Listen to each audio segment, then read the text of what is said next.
Mientras el mundo destruye selvas, Perú está fabricando un oasis donde antes solo había polvo.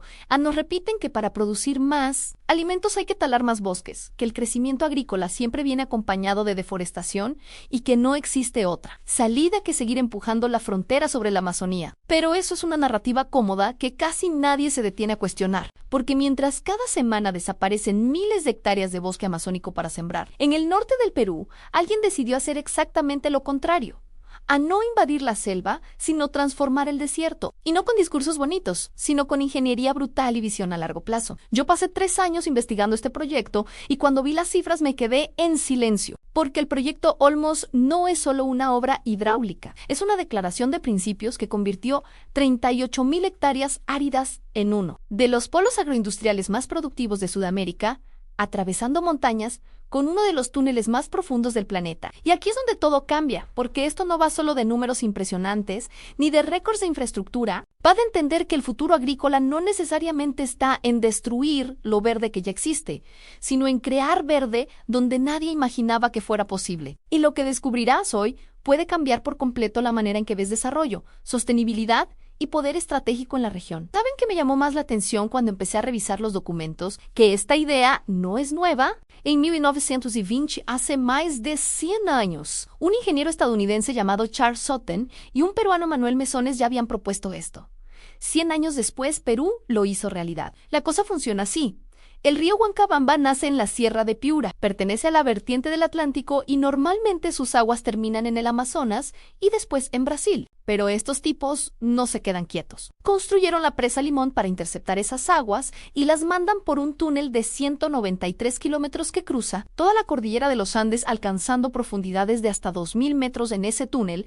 Conecta la vertiente del Atlántico con la del Pacífico. O sea, están moviendo agua de una cuenca oceánica a otra y el agua que debería terminar en Brasil ahora riega el desierto de Lambayeque. El río Olmos, que antes del proyecto traía aproximadamente 1 millón de metros cúbicos de agua al año, ahora recibe esa misma cantidad cada día desde el trasvase, cada día. Antes era un río estacionario que solo tenía agua 3 meses al año durante el verano y el resto del tiempo estaba completamente seco. Presten mucha atención porque las cifras de lo que ha logrado este proyecto son descomunales. Estamos hablando de 67.000 puestos de trabajo directos generados y Lambayeque se convirtió en la 4ª región agroexportadora del Perú con más de $1.000 millones en exportaciones anuales. Y aquí viene lo que más me impresionó. Perú es ahora el primer productor mundial de arándanos gracias a proyectos como este. Pero la cosa no es tan simple como parece y yo no me esperaba encontrar las controversias que encontré cuando fui a campo. El proyecto divide el agua en 2 sectores claramente diferenciados. Por un lado tenemos el Valle Viejo de Olmos, donde viven aproximadamente 500 agricultores de la comunidad campesina Santo Domingo de Olmos que tradicionalmente se dedicaban a la ganadería. Por otro lado,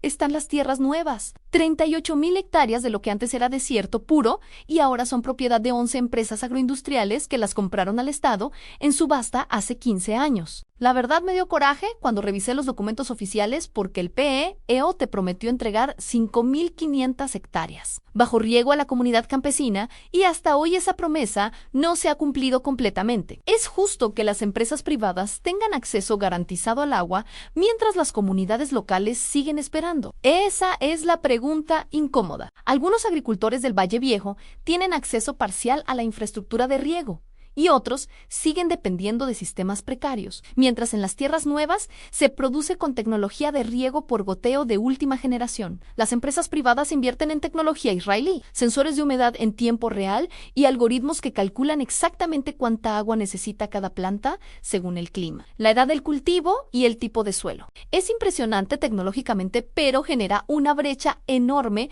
con los pequeños agricultores que no tienen acceso a ese nivel de innovación. Y cerca de Olmos existen petroglifos de pipo chinos con entre 3.000 y 8.000 años de antigüedad, lo que demuestra que esa zona tenía potencial desde tiempos ancestrales. El impacto geopolítico es fuerte porque Perú ejecutó esta mega infraestructura sin depender masivamente de financiamiento chino y mantuvo control estatal sobre los recursos hídricos. La presa Limón tiene 45 metros de altura actualmente, aunque el diseño original contemplaba 85 metros.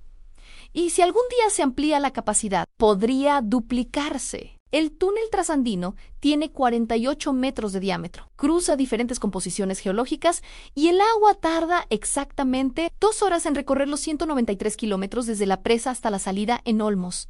Es una obra maestra de ingeniería construida con tuneladoras alemanas y tecnología suiza de perforación. El sistema tiene redundancias de seguridad completas, porque si falla el sistema automatizado, existen controles manuales, generadores de emergencia y protocolos específicos para evacuar poblaciones aguas abajo en caso extremo. No es solo un túnel que mueve agua, es una infraestructura diseñada para operar décadas bajo distintos escenarios climáticos y operativos. El caudal ecológico del río Huancabamba se mantiene en 15 metros cúbicos por segundo para garantizar que el ecosistema original de la cuenca amazónica no colapse y que la biodiversidad no sea afectada por el trasvase. Esto implica monitoreo constante, estaciones hidrométricas y mediciones permanentes que permiten ajustar el flujo, según la temporada y el comportamiento del río. Sin embargo, durante los meses de sequía más extrema, entre agosto y diciembre de algunos años, el caudal del río baja considerablemente y apenas alcanza para sostener el equilibrio ecológico y abastecer parcialmente el trasvase. En esos periodos,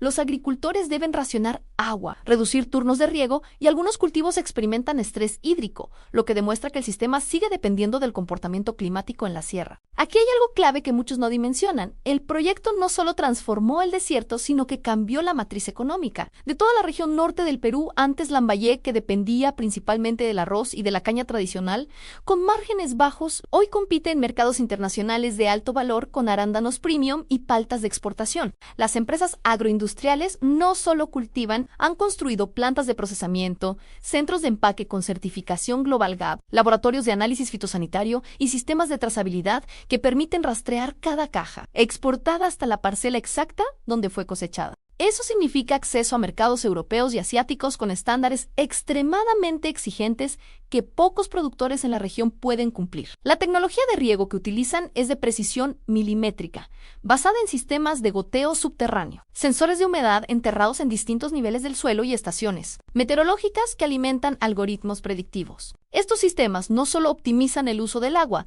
sino que reducen fertilizantes y mejoran el rendimiento por hectárea de manera exponencial. Mientras tanto, muchos pequeños agricultores del Valle Viejo continúan usando riego por gravedad, lo que implica mayor pérdida de agua por evaporación y menor eficiencia productiva. Esa brecha tecnológica se traduce directamente en brecha de ingresos, productividad y acceso a mercados internacionales. El río Olmos ahora fluye todo el año y es captado en dos bocatomas principales, la Juliana que abastece al Valle Viejo y Miraflores que alimenta las tierras nuevas de las agroindustriales. Esta división hidráulica representa también una división estructural entre agricultura familiar tradicional y agricultura empresarial intensiva en capital. Pero hay un elemento adicional que pocos mencionan: el proyecto generó infraestructura vial, eléctrica y logística que antes no existía en la zona. Se mejoraron carreteras, se instalaron líneas de transmisión y se desarrollaron nuevos centros poblados alrededor de las áreas productivas. Más de 40,000 personas han mejorado su calidad de vida directamente gracias al proyecto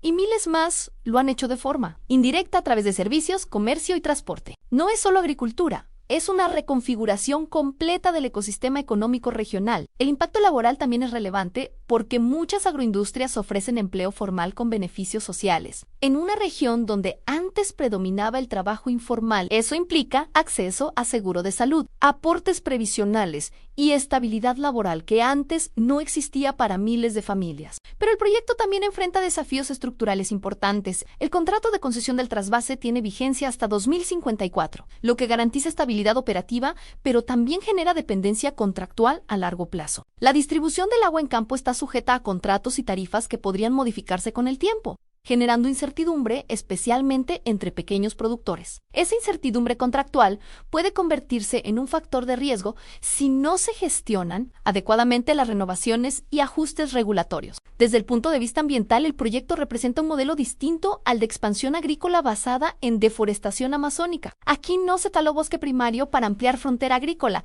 se utilizó desierto improductivo mediante infraestructura hídrica. Eso reduce presión directa sobre ecosistemas forestales, aunque implica intervenir dinámicas hidrológicas complejas entre cuencas. Mover agua entre vertientes oceánicas es una decisión estratégica que requiere monitoreo continuo para evitar impactos acumulativos a largo plazo. En términos geopolíticos, Perú demostró capacidad técnica y financiera para ejecutar una obra de esta magnitud, manteniendo soberanía sobre el recurso hídrico. no es solo ingeniería, es política pública de largo plazo con impacto estratégico en seguridad alimentaria y exportaciones. Hoy, cuando recorres la carretera entre Chiclayo y Olmos, ves kilómetros de campos verdes, tractores modernos, centros de empaque y trabajadores donde hace apenas 2 décadas solo había arena y viento. Ese paisaje no es casualidad.